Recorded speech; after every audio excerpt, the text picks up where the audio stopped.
ప్రేక్షకులందరికీ నమస్సుమాంజలి. మనం ఇప్పుడు ఫిబ్రవరి నెల మాస ఫలితాలు చెప్పుకుంటున్నాము. ఫిబ్రవరి నెలలో గ్రహాలు ఒకటో 1-2-2026 నాటికి గ్రహాలు స్థితి ఏంటో చెప్పుకున్నాము. తదుపరి రాశి మిథున రాశి. ఈ రాశి అధిపతి బుధుడు. ఈ మిథున రాశిలో మృగశిర 3-4 పాదాలు, ఆరుద్ర 4 పాదాలు, పునర్వసు 1-2-3 పాదాలు ఉంటాయి. ఈ రాశి వారికి బుధుడు ఈ రాశికి అధిపతి.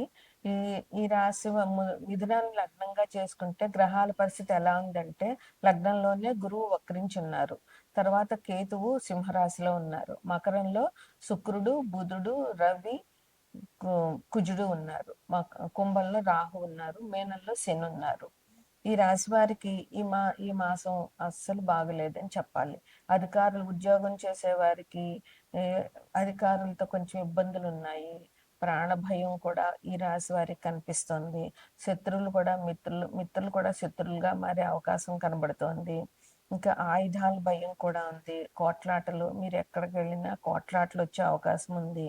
అన్నదమ్ములతోటి, కుటుంబ సభ్యులతోటి, అందరితోటి విరోధాలు వచ్చే అవకాశం ఉంది. అందువల్ల మీరు ఈ మాసం చాలా జాగ్రత్తగా ఉండాలి. అన్నదమ్ములతో గొడవలు వచ్చినా, మాట వచ్చినా కొంచెం మీరే తగ్గి గొడవలు పెరగకుండా ఉంటే బంధాలు కలకాలం నిలబడతాయి. అదేవిధంగా కుటుంబంలో ఎటువంటి సమస్య వచ్చినా కూడా కూర్చుని సామరస్యంగా పరిష్కరించుకోండి. అందుకని గొడవలు పెద్దవి చేసుకోకూడదు. ఆఫీసులో ఉద్యోగం చేసేవారైతే చాలా జాగ్రత్తగా ఉండాలి. అధికారులతోటి ఎటువంటి మాట పడకుండా జాగ్రత్తగా వర్క్ చేసుకోవడము, ఆఫీసులో అధికారుల దగ్గర మన్ననగా ఉండడము, వారి మాట విని వారికి అనుకూలంగా నడుచుకోవడం అనేటటువంటిది చాలా అవసరం. ఇంకా మీరు ఏ పని మొదలుపెట్టినా కూడా ఈ మాసంలో ఆలస్యమే జరుగుతుంది. అందువల్ల ముందుగా మీరు ఏ పని ప్రారంభించినా మహాగణపతిని పూజించి ఆయన ఆశీర్వాదం తీసుకుని ఏ పనైనా మొదలు పెట్టండి. ప్రతిరోజు కూడా దైవారాధన చేసుకోండి. ఇటువంటి సమస్యల నుంచి మనం బయట గట్టెక్కించగలిగేవాడు దైవం ఒక్కరే. అందువల్ల అలాగా చేయండి. ఇంకా మీకు కొన్ని అశుభ వార్తలు కూడా వినే అవకాశం ఈ మాసంలో కనిపిస్తుంది. అందువల్ల మీరు చాలా జాగ్రత్తగా ఉండాలి. ఈ ఈ మకరంలో ఉన్న రవి 13వ తారీఖున కుంభంలోనికి వెళ్తారు. అట్లాగే మూడో తారీఖున మకరంలో ఉన్న బుధుడు కుంభంలోనికి వెళ్తారు. అట్లాగే శుక్రుడు 6వ తారీఖున మకరం నుంచి కుంభంలోనికి మారుతారు. ఇంకా విద్యార్థులకు కూడా ఇప్పుడు కొంచెం కష్టకాలం అనే చెప్పాలి. చాలా శ్రమ పడాలి. మీరు నిర్లక్ష్యం చేసినట్లయితే ఎగ్జామ్స్ రాయలేకపోతారు. అందువల్ల చాలా జాగ్రత్తగా, శ్రద్ధగా చదవడం అనేటటువంటిది చాలా అవసరం. ఇది ఇంకా ఎగ్జామ్స్ ముందు టైం కనుక, అందులో ఫిబ్రవరిలో ఇంటర్మీడియట్ వాళ్ళ ఎగ్జామ్స్ మొదలవుతున్నాయి అనుకుంటున్నాను. అందుకని విద్యార్థులు చాలా జాగ్రత్తగా, చాలా కష్టపడి చదవాల్సి వస్తుంది. ఉద్యోగస్తులకు కూడా చాలా కష్టకాలం అనే చెప్పాలి. ఒక రకంగా ఈ రాశి వారికి ఈ మాసం కొంచెం ఇబ్బందికరమైన పరిస్థితులు కనబడుతున్నాయి. ఈ నెల 15వ తారీఖున మహాశివరాత్రి. ఆ రోజు శివుని పూజించడము, శివుని పూజించడము, శివుడికి అభిషేకాలు చేయించడము, శివాలయ దర్శనం చేయడము, శక్తి ఉంటే ఉపవాసం ఉండడము, జాగరణ చేయడం వల్ల మీకు ఉండే సమస్యలు కొంచెం తగ్గి మీకు మంచి జరిగే అవకాశాలు కనిపిస్తున్నాయి. మేషరాశి వారికి 12వ ఇంట్లో శని ఉండడం వల్ల ఇబ్బందులు అనేటటువంటివి జరిగే అవకాశం ఉంటుంది. ఎందుకంటే శని మేషరాశి వారికి ఇది కూడా జరుగుతుంది, ఏలినాటి శని కూడా జరుగుతుంది కనుక. అలాగే కుజుడు, మేషరాశికి అధిపతి కుజుడు అయినా కుజుడు 4వ దృష్టి కూడా మేషరాశి మీద ఉంది. వీరికి ముఖ్యంగా శనికి సంబంధించినటువంటి పరిహారాలు చేసుకోవడం వల్ల ఇబ్బందులు అనేటువంటి తగ్గుతాయి.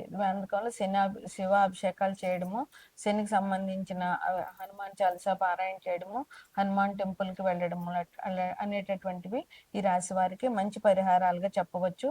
ఇక శివరాత్రి రోజున తప్పకుండా శివాభిషేకం చేయడం వల్ల వీరికి శని నుంచి వచ్చేటటువంటి ఇబ్బందులు తగ్గుతాయి. తర్వాత వృషభ రాశి వారికి శని మూడో దృష్టి. శని మీనంలోంచి వృషభ రాశిని మూడో దృష్టితో చూస్తున్నారు. అందువల్ల ఈ దృష్టి నుంచి తప్పించుకోవాలి అనంటే శివాభిషేకం తప్పకుండా చేయాలి. వృషభ రాశికి అధిపతి శుక్రుడు కనుక అమ్మవారిని అమ్మవారిని, అయ్యవారిని ప్రార్థించడం వల్ల, వారి పూజలు చేయడం వల్ల వీరికి చాలా మంచి జరుగుతుంది. ఇంకా మిథున రాశి. మిథున రాశిలోనే గురువున్నారు. ఆయన వక్రించి ఉన్నారు. అయినా కూడా మిథున రాశి వారికి అధిపతి బుధుడు కనుక విష్ణాలయాలు సందర్శించడము, విష్ణు సహస్రనామం పారాయణ చేయడము, అదే విధంగా దత్తాత్రేయుడిది కానీ, సాయిబాబాది కానీ, లేదా రాఘవేంద్ర స్వామి ఆరాధన చేయడం వల్ల వీరికి మంచి ఫలితాలు జరుగుతాయి. తదుపరి కర్కాటక రాశి. కర్కాటక రాశికి అధిపతి చంద్రుడు. చంద్రుడు అంటే అమ్మవారి పూజ చేయడం చాలా అవసరం వీరికి. ఇంకా ఇక్కడ ఎట్లా వచ్చిందంటే ఇప్పుడు కుజుడు, రవి, శుక్రుడు, బుధుడు అందరూ సప్తమ దృష్టితో కర్కాటక రాశిని చూస్తున్నారు.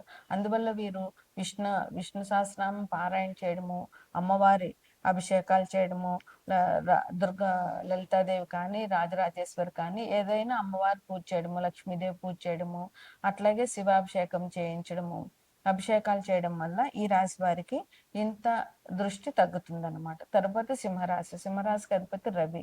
రవి అనుకూలంగా ఉండాలి అని అంటే విష్ణుని పూజించాలి. ఇంకా సింహరాశికి రాహు 7వ దృష్టి ఉంది, కుజుడు 8వ దృష్టి ఉంది. అందువల్ల కుజుడు దృష్టిని తప్పించుకోవాలంటే సుబ్రహ్మణ్యేశ్వర స్వామి ఆరాధన చేయాలి. రాహు దృష్టి నుంచి తప్పించుకోవాలంటే రాహుకేతువులు పూజ చేయడము, మంగళవారం నాడు దుర్గాదేవి ఆలయంలో రాహు దీపాలు పెట్టడము, ఆదివారం కూడా రాహు దీపాలు పెట్టుకోవడము, అట్లాగే అమ్మవారి ఆరాధన, దుర్గాదేవి ఆరాధన చాలా మంచి జరుగుతుంది అనమాట. సింహరాశి. కన్యరాశి. కన్యరాశి వారికి మీనంలో ఉన్న శని కన్యారాశిలో 7వ దృష్టితో చూస్తున్నారు. అందువల్ల కన్యరాశి వారికి అధిపతి బుధుడు కనుక బుధుడు కోసం విష్ణు సహస్రనామం పారాయణ చేయడము, శివాభిషేకం, శని దృష్టి నుంచి బయటపడాలంటే శివాభిషేకాలు చేయడం చాలా మంచిది. తదుపరి తులారాశి. తులారాశికి గురుడు పంచమ దృష్టితో చూస్తున్నాడు. అందువల్ల గురు దృష్టి ఉంది కనుక ఈ రాశి వారికి ఇబ్బందులు తక్కువే ఉంటాయి. అయినా సరే వీరు అమ్మవారి ఆరాధన చేయడము, ఎందుకంటే అధిపతి శుక్రుడు కనుక అమ్మవారి ఆరాధన చేయడము, గురువుకి సంబంధించినటువంటి అంటే దక్షిణామూర్తిని కానీ, రాఘవేంద్ర స్వామిని కానీ, లేదా సాయిబాబాని కానీ పూజించడము. వృశ్చిక రాశికి అధిపతి వృశ్చిక రాశికి అధిపతి కుజుడు. వృశ్చిక రాశి వాళ్ళు కుజుడికి సంబంధించినటువంటి సుబ్రహ్మణ్యేశ్వర స్వామి ఆరాధన చేయడం వల్ల చాలా మంచి జరుగుతుంది.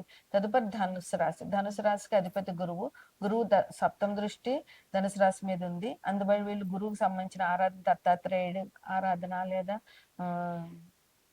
దత్తాత్రేయుడు ఆరాధన చేయడము, లేదా దక్షిణామూర్తి ఆరాధన చేయడము, సాయిబాబా, రాఘవేంద్ర స్వామి ఆరాధనలు, గురువుల్ని పెద్దల్ని పూజించడం వల్ల చాలా మంచి జరుగుతుంది.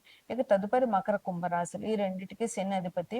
ఈ రాశిలోనే పాపగ్రహాలు ఎక్కువగా ఉన్నాయి కనుక వీరికి చెప్పదగ్గ సూచన ఏంటంటే శివాభిషేకం తప్పకుండా చేయాలి. ఈ రెండు రాశుల వారికి శివాభిషేకం చేసినట్లయితే చాలా మంచి జరుగుతుంది. వారికి ఉన్న ఇబ్బందులన్నీ కూడా శివాభిషేకం వల్ల తగ్గుతాయి. తదుపరి మీనరాశి. మీనరాశికి అధిపతి గురువు. మీనరాశిలోనే శని భగవానుడు ఉన్నాడు. అందువల్ల వీళ్ళు శివాభిషేకం చేయడము, శని భగవాన్ నుంచి, ఏలినాటి శని నుంచి తప్పించుకోవాలంటే శివాభిషేకం చేయడము, గురువు యొక్క ఆరాధన చేయడము ఈ రాశి వారికి చెప్పదగినటువంటి పరిహారాలు.